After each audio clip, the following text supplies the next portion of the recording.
Monsoon आते ही सब्जियों का बाजार तो रंग बिरंगी हो जाता है, लेकिन क्या आपको पता है कि इस मौसम में कुछ सब्जियां आपकी सेहत बिगाड़ सकती है, जिन्हें हम रोज की थाली का हिस्सा मानते हैं। वो आपके पेट, इम्यूनिटी और इवन लीवर को भी नुकसान पहुंचा सकती है। लेकिन क्यों और कौन कौन सी सब्जियां, आइए समझते हैं।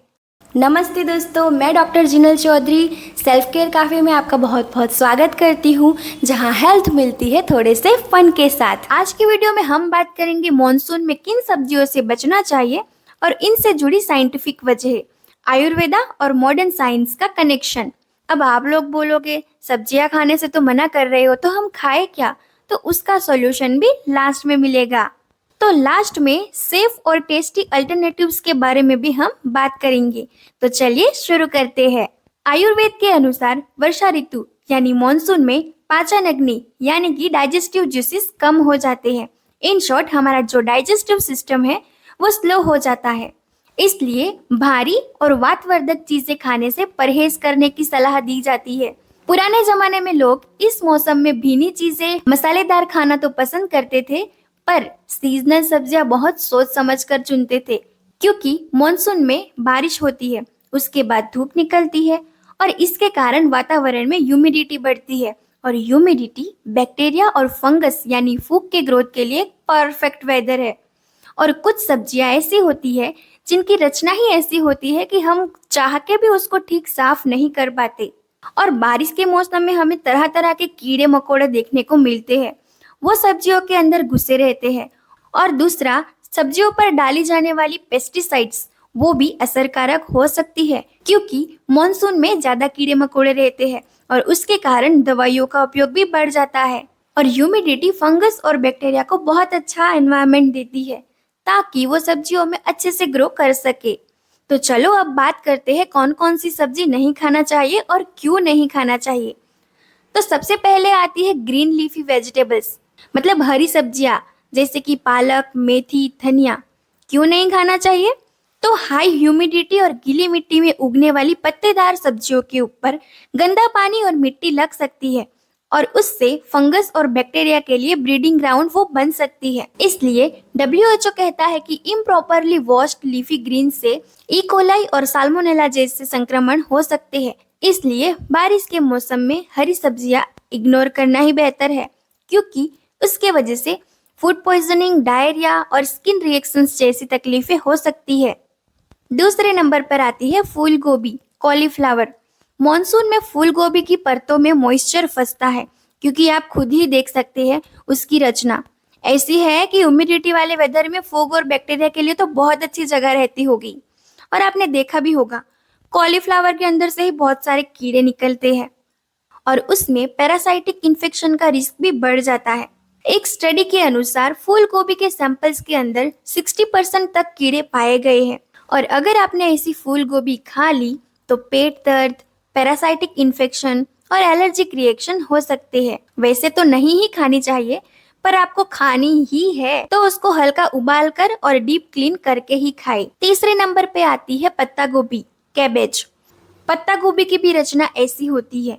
कैबेज की परतों में मॉनसून में बैक्टीरियल और फंगल स्पोर्स छिपे होते हैं, खासकर जब कच्चा खाया जाए, क्योंकि इसकी रचना भी कुछ ऐसी ही होती है जिसमें फूग और बैक्टीरिया को ग्रो करने के लिए अच्छा वातावरण मिल जाए, और पेस्टिसाइड्स भी उसके अंदर जमा हो सकते हैं। और ऐसी पत्ता गोभी खाने से भी पेट का इन्फेक्शन, नोजिया, ये सब हो सकता है। तो पत्ता गोभी को कच्चे खाने की जगह अच्छे से वॉश करके पकाकर खाएं। चौथे नंबर पे आते हैं मशरूम्स। हालांकि बारिश के मौसम में मशरूम्स बहुत मिलते हैं, लेकिन मशरूम खुद एक फंगस होते हैं, और मॉनसून में वाइल्ड या इम्प्रॉपरली स्टोर्ड मशरूम्स बिकते हैं, जो हाईली टॉक्सिक हो सकते हैं, क्योंकि हमने तो नहीं देखा कि जो हमें बाजार में मिल रहा है वो कहाँ कहाँ से होकर आया है।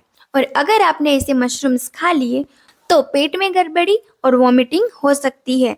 पांचवें नंबर पे आते हैं कैप्सिकम। कैप्सिकम की रचना भी कुछ ऐसी ही होती है। मॉनसून में कैप्सिकम के अंदर नमी भर जाती है और बीजों के पास फंगस का ग्रो हो सकता है, तो उसे खाने से भी पेट दर्द, डायरिया और कभी कभी एलर्जिक रिएक्शन ऐसा कुछ हो सकता है। तो बारिश के मौसम में कैप्सिकम खाना भी अवॉइड करना ही बेहतर है। छठे नंबर पे आते हैं रो सलाड वेजिटेबल्स। जो लोग वेट लॉस जर्नी में है वो लोग सलाद खाना पसंद करते हैं और कुछ लोगों को ऐसे ही भी सलाद पसंद रहता होता है।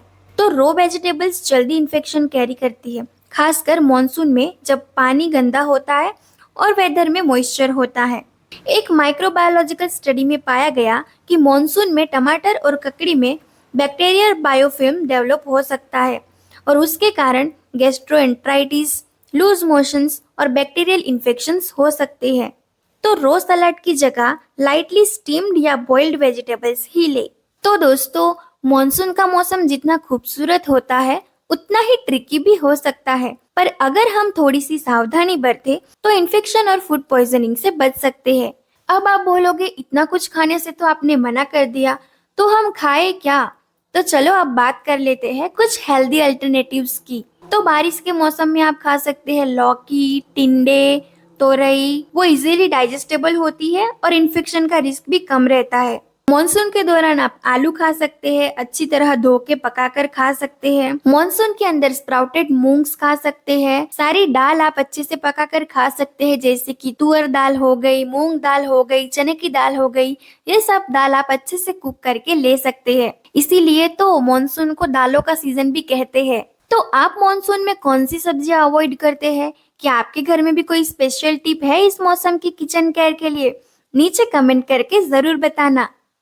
और मॉनसून का असली मजा तभी आता है जब हम टेस्ट और सेफ्टी का परफेक्ट बैलेंस बना सके। तो गर्मा गर्म खाना, हेल्दी वेजिस और थोड़ी सी समझदारी, और ये बारिश आपके लिए यादगार बन जाएगी। तो आपको वीडियो कैसा लगा वो कमेंट करके जरूर बताना। और अगर आपको वीडियो इन्फॉर्मेटिव लगा तो अपने परिवार और दोस्तों के साथ जरूर शेयर करें। और ऐसे ही वीडियोस देखते रहने के लिए सेल्फ केयर कैफे को सब्सक्राइब करें। मिलते हैं अगले वीडियो में, तब तक के लिए बाय बाय।